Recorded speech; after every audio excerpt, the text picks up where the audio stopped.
Nuestro primer concursante es Roger Ferran Ibáñez, doctorando de la sección de estudios hebreos y árabes de la Universidad de Barcelona, que bueno, nos va a hablar aquí de unos versículos bíblicos reinterpretados desde la modernidad. Y que mejor que él para pues muchas gracias. Gracias a todos, gracias por este honor, ¿no? De ser el primero. He cambiado un poco el título para acabarlo de ajustar propiamente a la presentación. ¿Quiénes son estos dos personajes? Son personajes de la modernidad, ¿no? No son de aquí, ¿no? Hacemos un viaje en el tiempo y también un viaje geográfico. Son Eliezer Ben Yehuda, ¿no? El padre del hebreo moderno, ¿no? De toda la revitalización del hebreo, se considera. Y el otro es L.L. Zamenhof, ¿no? Es el creador del Esperanto. Ambos se llamaban igual, realmente. Cuando nacieron se llamaban Eliezer, que es la versión, ¿no? en hebreo lituano o yiddish lituano del nombre Eliezer. Y los dos son muy distintos, pero a veces son muy parecidos. ¿Por qué son muy parecidos?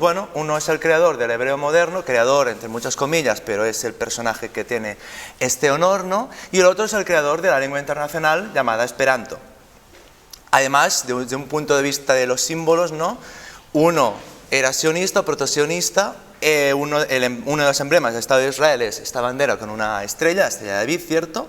La del Esperanto también es una bandera con una estrella, es otra estrella, pero al fin y al cabo hay un versículo en Números que se dice, va a salir una estrella de Jacob, que es el versículo que interpretó el rabino Akiva para proclamar a Simón Bar Kosiva como Mesías e hijo de la estrella, con lo cual, estamos los dos, son un poco mesiánicos, son mesianismos distintos.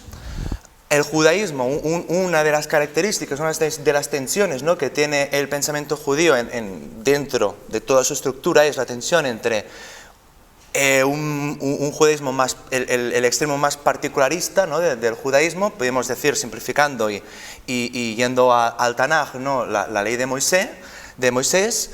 Por otro lado, una visión más universalista, los profetas, ¿no? Es una tensión inherente al judaísmo. Eliezer Ben Yehuda, el sionismo, va a desarrollar esta tendencia más particularista.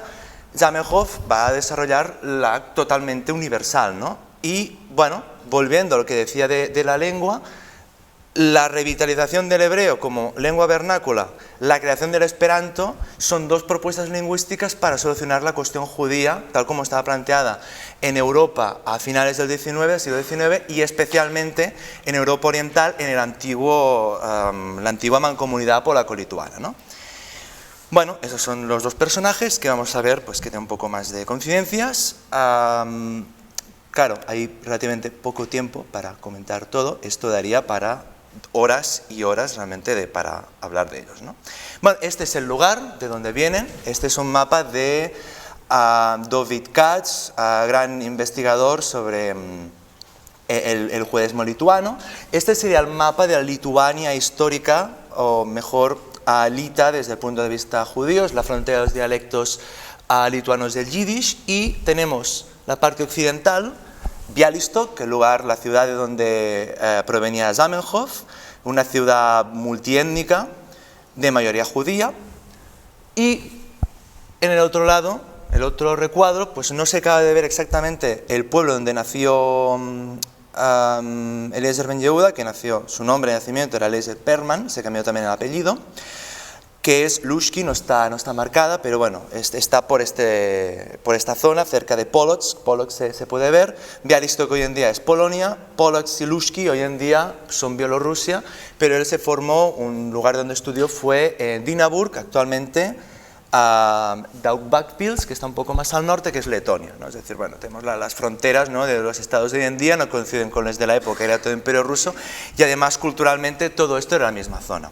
Una zona donde había tenido, claro, de aquí va a salir, parte de la intelectualidad sionista va a salir de aquí, la Haskalah en lengua hebrea también se desarrolla en esta zona, unos principales centros en la primera mitad del siglo XIX fue Vilna, ¿no? Białystok está al sur, Polotsk está al norte, Vilna además, ¿no? Un lugar de mucho arraigo de la tradición racionalista del Gaón de Vilna, de los mitnagdim, de los opositores al hasidismo, pero que en estos momentos, cuando nacen ambos personajes, la década de los 50 del siglo XIX, el hasidismo se está haciendo fuerte en la zona donde viene Ben Yehuda. Esto no es casual porque el hasidismo, ¿no? Un movimiento más místico, más antirracional, pertenece, digamos, a esta tradición que en el pensamiento judío, ¿no? Está más relacionada con este particularismo, ¿no? Esto, bueno, voy a comentar un poco y ya voy a ir a los versos. Bueno, un breve resumen de los dos, ¿no? Como veis, nacen prácticamente el mismo año, prácticamente 2 años de diferencia, tienen formaciones parecidas, estudian como para ser médicos. Ben Yehuda, él era de origen claramente hasidí, es decir, ¿no? este componente más místico, este componente más particularista en cierto modo. De hecho, en la Historia de Literatura Hebrea y Contemporánea de la doctora Varela, el primer capítulo sobre el hasidismo, es como un preámbulo, ¿no? a la Haskalah, y además este libro, como digo, la visión que tiene, de algún modo, sigue la Escuela de Jerusalén, ¿no? Una visión más sionista, ¿no? De la historia de la literatura hebrea, y se ve el hasidismo como un prólogo a todo lo que va a pasar. No es casual porque pertenece, ¿no? a esta misma corriente más particularista del pensamiento judío. Aún así, pese a este componente judío tan particularista, pese a que él va a ser protosionista, va a ser el que va a proponer, ¿no? que se revitalice el hebreo, él en su juventud era narodniki. Él pertenecía a este movimiento nacional, socialista, populista ruso, es decir, había abandonado el judaísmo. Pero hay un momento, ¿no? él tiene un life-changing experience, como se dice hoy en día. Ahí está la guerra de independencia búlgara, Rusia se involucra en la guerra, la prensa rusa es propaganda continuamente, tenemos que salvar a nuestros hermanos búlgaros, nuestros hermanitos pequeños eslavos, de los pérfidos otomanos. Y dice, bueno, ostras, pero los búlgaros, si son una nación, si los rusos quieren devolver a Bulgaria las antiguas fronteras, bueno, quizá los judíos también somos una nación, ¿no? Quizá, y a partir de aquí, pues cambia todo su pensamiento y va a consagrar su vida al sionismo y a desarrollar la lengua hebrea, a modernizarla, ¿no? Zamenhof, su padre era un judío más ilustrado, mayor grado de asimilación. Ben Yehuda, su familia eran judíos de un pueblo muy pequeño, más conservadores, más tradicionales. Zamenhof no, su padre era censor de la prensa judía, profesor de alemán y de francés. Yo supongo que, claro, ya era un judío más ilustrado, más racional. Su madre no, él dice que su madre le enseñó a hablar yiddish, era una judía piadosa. Él cuando era joven sí era protosionista, estaba en el movimiento de Jivat Zion, que fue el primer movimiento, digamos, sionista. Digo protosionista porque es anterior a Herzl, pero bueno.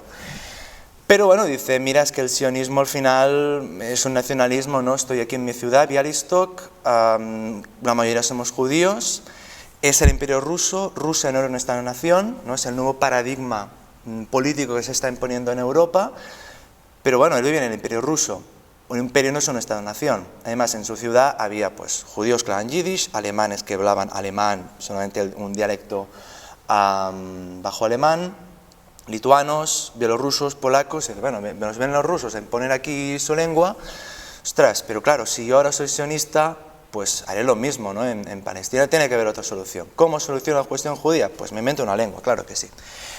Bueno, él pasó, ¿no? Es el cambio completamente opuesto. Y entonces, bueno, digo, ¿cómo Isaías ilumina a los dos? Yo había escogido estos dos textos, he comprado la traducción de Zamenhof, tradujo todo el Antiguo Testamento al esperanto, pero luego, como volviendo a leer, veo que realmente, es decir, claro, Isaías tiene versículos que son como muy internacionalistas, ¿no? De algún modo, o muy, bueno, algunos que enlazan directamente con el cristianismo, otros que hablan de la vuelta a Jerusalén de los exiliados, ¿no? Hay un poco como estas dos tendencias. Este sería como el más particularista, ¿no? Despiértate, oh Sión, no van a volver a entrar los incircuncisos a tu ciudad, pero luego volviéndolo a repasar, yo creo que pese a que los dos tienen, hay como esta contraposición tan clara entre los dos al fin y al cabo están inspirados por esta visión, ¿no? La visión de que va a haber, todos los pueblos van a compartir un mismo banquete. ¿Por qué? Bueno, porque al fin y al cabo, ¿no? Si el nuevo paradigma político que se está imponiendo es el de los estados-nación, el judaísmo, los judíos, para conseguir la plena igualdad con los cristianos, claro, tienen que pasar por un estado-nación, ¿no? Zamenhof quizá va un poco más allá y dice, bueno, en este banquete, cuando estemos en este banquete, ¿qué lengua vamos a hablar todos? Pues Esperanto, ¿no? Bueno, como solo son 15 minutos y bueno, yo creo que prácticamente ya está el tiempo, voy a saltar aquí, bueno, como un poco después de los dos, a partir de este momento, cómo verían, cómo se cambiaron los nombres. Eliezer Perlman se cambió a Eliezer Ben Yehuda, tomó un nombre plenamente judío. Zamenhof se cambió a Ludwig Zamenhof. Ludwig es Luis, no es como el nombre cristiano, pero además había un tal Ludwig que fue un creador de una lengua artificial, era flamenco, en el siglo XVI o XVII, con lo cual aquí también como esta referencia. Bueno, yo quería presentar pues, más contraposiciones entre los dos, cómo se ve, cómo uno presenta a Isaías, cómo también se ve, ¿no? La idea, cómo todo el nivel de mesianismo que hay en la idea del Esperanto. Este es el primer artículo de Ben Yehuda, que escribe en el 78, empieza con una reescritura de Isaías 9:5-6, dice, ha nacido un nuevo niño, este niño lleva el signo del símbolo del poder en sus espaldas, va a cambiar el mundo, ¿no? Este Mesías, no dice que es el Mesías, pero se interpreta, es el nacionalismo. Luego, cuando fue el Congreso de Esperanto en Barcelona en 1909, un ilustrador, Llam, pues dibujó Zamenhof con su hijo, que es el Esperanto, en los mismos términos de Isaías, con lo cual está claro que cómo se presentaba el Esperanto, cómo se interpretaba el Esperanto, también tenía un movimiento mesiánico muy importante, ¿no? Bueno, luego quería presentar estos textos de Ben Yehuda. Ben Yehuda, claro, su mesianismo es, bueno, Zamenhof, ¿no? Digamos, el Esperanto es este Mesías, esta lengua internacional, una religión internacional también va a presentar, todos los pueblos juntos, ¿no? Tenemos que preparar el Mesías. Ben Yehuda dice, bueno, el Mesías no va a llegar, con lo cual tenemos que prepararnos para la guerra, ¿no? Este es un artículo que escribe en ocasión de una visita de Bismarck al Andrassy, que es el ministro de Asuntos Exteriores del Imperio Austríaco en 1879, y dice, bueno, este tiempo no ha llegado, ¿no? Zamenhof dice, este tiempo ha llegado, va a llegar, no morirá el lobo con el cordero. Eliezer Ben Yehuda dice, no, dicen, esto no va a llegar, aún se están preparando guerras en Europa, que ingenuos los que nos dicen que la paz ya ha llegado. Luego, esta es una carta que escribe a un conocido suyo, no sé exactamente quién es, ¿no? Y dice, bueno, no ha llegado el reino de justicia a la tierra, ¿desea realmente el renacimiento de la nación? Bueno, pues mira, en lugar de escribir a los europeos, a las potencias europeas, como luego haría Herzl, lo que tenemos que hacer es que los judíos se vayan estableciendo, ¿no? Poco a poco en su país, que lo vayan tomando, que reúnan fuerzas para hablar a sus enemigos con las lenguas fusiles y a las espadas. Bueno, perfecto, yo pedía que ya no tenía tiempo. Bueno, es decir, tenemos, ¿no? Bueno, un Mesías, o una visión del Mesías, por un lado, nacionalista, ¿no? Pero por el otro lado, un escepticismo, ¿no? Respecto a este Mesías o de esta preparación, ¿no?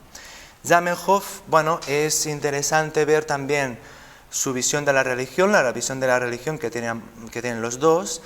Eliezer Ben Yehuda explica en su autobiografía que él, bueno, dice, los judíos no tenemos Estado, no tenemos leyes, como unas leyes de una constitución. ¿Qué constitución tenemos? Nuestras leyes religiosas. ¿Yo creo en ellas? No, pero bueno, es lo que tenemos, con lo cual es esta la visión que tiene Eliezer Ben Yehuda del judaísmo. Una religión que se convierte en nación, unas leyes religiosas que tienen que ser leyes nacionales. Zamenhof, en cambio, hay un texto autobiográfico suyo que explica que cuando era adolescente tuvo una gran crisis de fe y dijo que no había Dios, pero a medida, ¿no? que va madurando, va haciéndose mayor, empieza a creer que, bueno, quizás sí que hay Dios y que aquí hay otro terreno para solucionar la cuestión judía. Porque, claro, ¿cuál era la solución de la cuestión judía en la Rusia de su época? Bueno, pues básicamente asimilarse al cristianismo. En los países en los que los judíos pues sí que tenían derechos, uno no se asimila al cristianismo, pero digamos que la cultura mayoritaria era de base cristiana. Y él dice, bueno, pues quizá tenemos que crear una religión neutra, ¿no?, en la que todos podamos hablar. Esta religión neutra él la va a desarrollar, la va a llamar gilelismo, va a hacer varias versiones, va a evolucionar, primero es gilelismo, luego es humanarismo, es decir, humanitarismo. Y él dice que era muy importante convertir a los ateos, a los librepensadores, hacerlos ver que existía un Dios. Bueno, digo, eso es muy interesante, enlaza un poco con esta visión más universal, pero es también lo que he escogido aquí para comparar es el himno del Esperanto, es un poema que escribió en 1890, la espero, como, ¿no?, dice, Isaías dice, de las espadas van a salir las hoces, ¿no? Dice, bueno, no a la espada sangrienta, bajo el sagrado signo de la esperanza, los combatientes de la paz, santa armonía, ¿no? Que esto estaba en un curso de Esperanto y el profesor dijo, bueno, esto santa armonía es una metáfora. Ya, no, esto no es una metáfora, dice santa armonía. A ver, además, ¿cuál es el himno de Israel? Se llama igual, es la esperanza. ¿No? Y de fuertes se levantan los muros milenarios entre los pueblos divididos, pero estos muros los vamos a destrozar. Eliezer Ben Yehuda en sus primeros artículos dice, bueno, estos muros, ahora que se están destrozando, ¿qué hacemos? Nos asimilamos, estos muros ya estaban bien. No lo dice exactamente así, pero bueno, digamos que hay un diálogo entre los dos autores, un diálogo sin que ellos sean conscientes de ellos, ¿no? Son un fundamento lingüístico neutral, los pueblos harán de común acuerdo una sola gran familia y finalmente, ¿no?, hasta que el bello sueño de la humanidad para bendición eterna se realice, ¿no?